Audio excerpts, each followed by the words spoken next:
السلام علیکم۔ آج پیر ہے جولائی کی پہلی تاریخ۔ پاکستان میں اس وقت شام کے 7، بھارت میں 7:30 اور یہاں ہمارے اسٹوڈیوز کی گھڑیوں میں صبح کے 10 بج رہے ہیں۔ وائس آف امریکہ واشنگٹن کی اردو سروس سے میں ہوں خالد حمید، خبروں کے ایک بلیٹن کے ساتھ۔ عالمی خبروں کے ساتھ پاکستان، بھارت، افغانستان اور غزہ کی تازہ ترین صورتحال۔ قومی اسمبلی سے بھاری ٹیکسز کے ساتھ وفاقی بجٹ کی منظوری اور صدر کی جانب سے دستخط کیے جانے کے بعد بل آج سے نافذ العمل ہو گیا ہے۔ ملک ایک شدید معاشی بحران میں مبتلا ہے، جس کا اقرار حکومتی وزراء بھی کرتے ہیں۔ ایسے میں تمام آئینی اداروں کے لیے بجٹ میں 23% سے بڑھا کر 62% تک اضافہ دیکھا گیا ہے۔ ان میں ایوان صدر، وزیر اعظم house, election commission, supreme court, Islamabad high court, قومی اسمبلی اور سینٹ اور دیگر آئینی عہدوں کے دفاتر شامل ہیں۔ ماہرین کا کہنا ہے کہ یہ کفایت شعاری کے بلند و بانگ دعووں کے بالکل برعکس ہے۔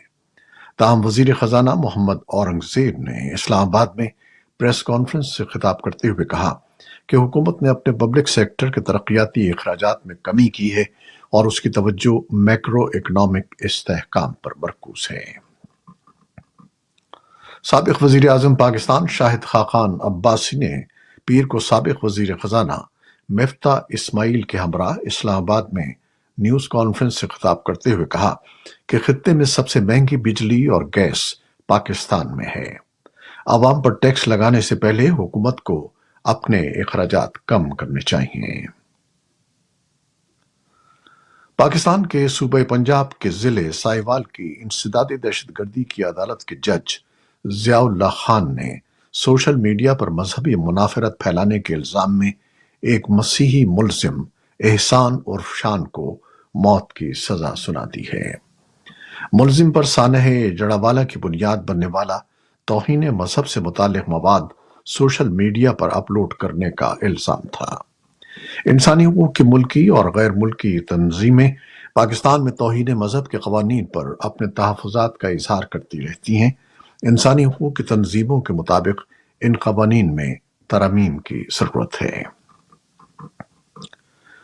اقوام متحدہ کے سیاسی امور اور امن سازی کی معاون سیکرٹری جنرل روز میری ڈی کارلو نے دوحہ 3 میں بین الاقوامی برادری اور طالبان کے نمائندوں کے درمیان ہونے والے پہلے اجلاس کو نتیجہ خیز آغاز قرار دیا ہے اور کہا ہے کہ وہ افغانستان کے عوام کی مدد کے لیے عملی اقدامات کی منتظر ہیں۔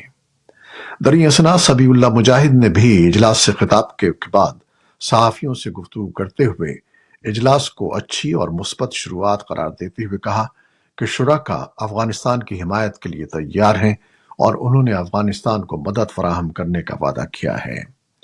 انہوں نے کہا کہ بین الاقوامی برادری کو جو تحفظات ہیں، افغانستان اپنے معاشرے میں ان خدشات کو دور کرنے کی کوشش کر رہا ہے، لیکن اس کے لیے وقت درکار ہے۔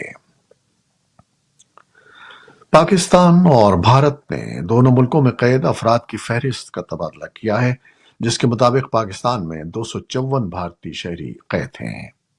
ان میں عام شہری اور ماہی گیر بھی شامل ہیں۔ بھارت کی جانب سے فراہم کردہ فہرست کے مطابق بھارتی جیلوں میں ماہی گیروں اور عام شہریوں سمیت 452 پاکستانی قید ہیں۔ پاکستان اور بھارت نے قیدیوں کی فہرست کے تبادلے کا آغاز سن 2008 میں کیا تھا۔ ہر سال 1 جنوری اور 1 جولائی کو قیدیوں کی فہرست کا تبادلہ کیا جاتا ہے۔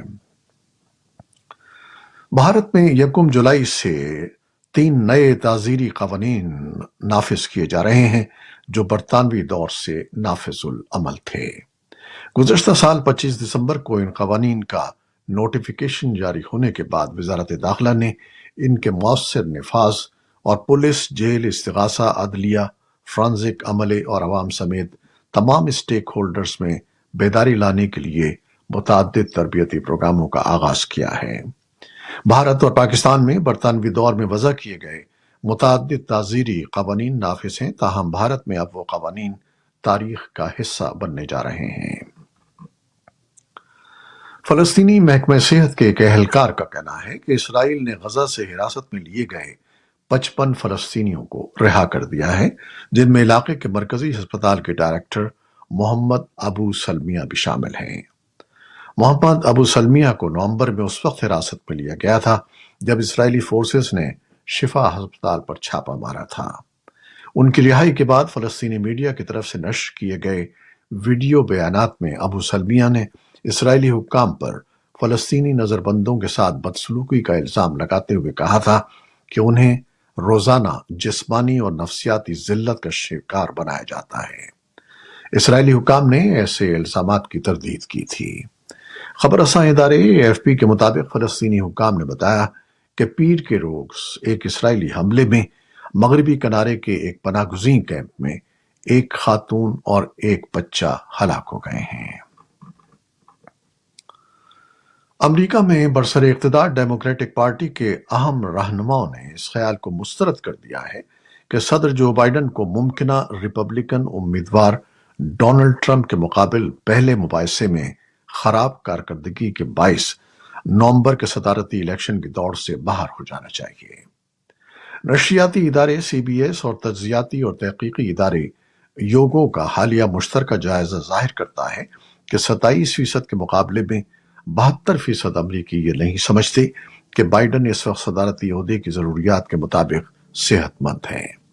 ताहम कौमी सतह पर किए गए जायजे जाहिर करते हैं कि बाइडन और ट्रंप के दरमियान मुकाबला अभी भी कांटे का है। फ्रांस में कबल अज़ वक्त पार्लिमानी इंतखाबात का पहला मरहला मुकम्मल हो गया है। पार्लिमानी इंतखाबात का दूसरा मरहला 7 जुलाई को होगा।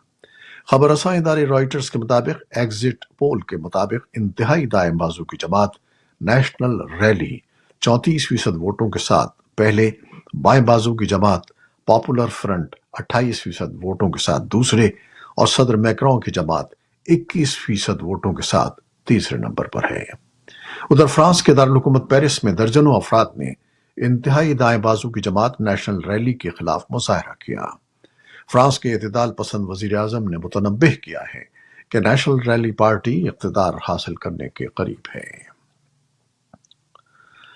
यूक्रेन के सदर व्लादिमीर ज़ेलेंस्की ने दावा किया है कि रूसी सरहदी इलाकों पर किए जाने वाले हमलों से लोगों के जानों के तहफ़्फ़ुज़ में मदद मिली है।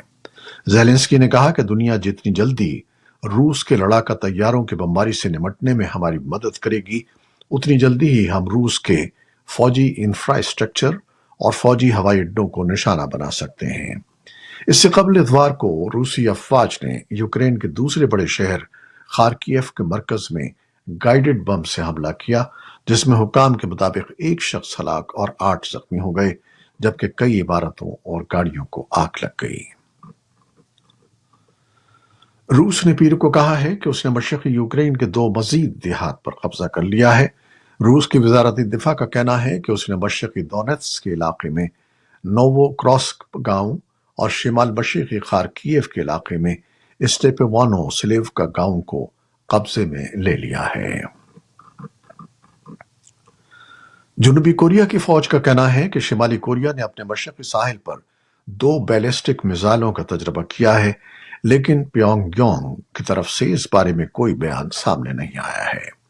यह तजर्बा जनूबी कोरिया, जापान और अमेरिका के मुश्तरका फौजी मशक़ें खत्म होने के 2 रोज बाद किया गया है। ये मशक़ें शिमाली कोरिया की तरफ से बढ़ते हुए जौहरी खतरे के रद्द अमल और से फरीकी सिक्योरिटी शराकत के दायरे को बढ़ाने के लिए की गई थीं, जिस पर प्योंगयांग ने सख्त रद्द अमल का इज़हार किया था। फ्रांस, स्विट्जरलैंड और इटली में शदीद तूफान और बारिशों के दौरान मुख्तलिफ हादसात में अब तक 7 अफराद हलाक हो गए हैं। स्विट्जरलैंड में सैलाब और लैंडस्लाइडिंग के मुख्तलिफ वाक़यात में 4 अफराद हलाक जबकि 2 लापता हो गए। भारत के मुतादिद शहरों में तूफानी बारिशें शदीद सैलाब का बाइस बनी। टाइम्स ऑफ इंडिया की रिपोर्ट के मुताबिक नई दिल्ली में इस हफ्ते की अचानक तेज बारिशों से मरने वालों की तादाद 11 हो गई है, जबकि भारतीय दारुल हुकूमत में फ्लाइट ऑपरेशंस मुतासिर हुए हैं। ये थी वो खबरें जो फेसबुक लाइव पर हमने आपके लिए पेश की। हमारी वेबसाइट, यूट्यूब और पॉडकास्ट पर यह बुलेटिन आपके लिए पोस्ट कर दिया जाता है। आप हमारे बुलेटिन को शेयर करते हैं और अपने कमेंट्स में अपनी मोहब्बतों का इजहार करते हैं, जिसके लिए हम आपके बेहद ममनून हैं। अपनी इन काविशों को जारी रखिएगा। نیوز پروڈیوسر عائزہ عرفان اور نیوز ایڈیٹر بہجت جیلانی کے ساتھ خالد حمید اب اجازت چاہے گا۔ اللہ حافظ۔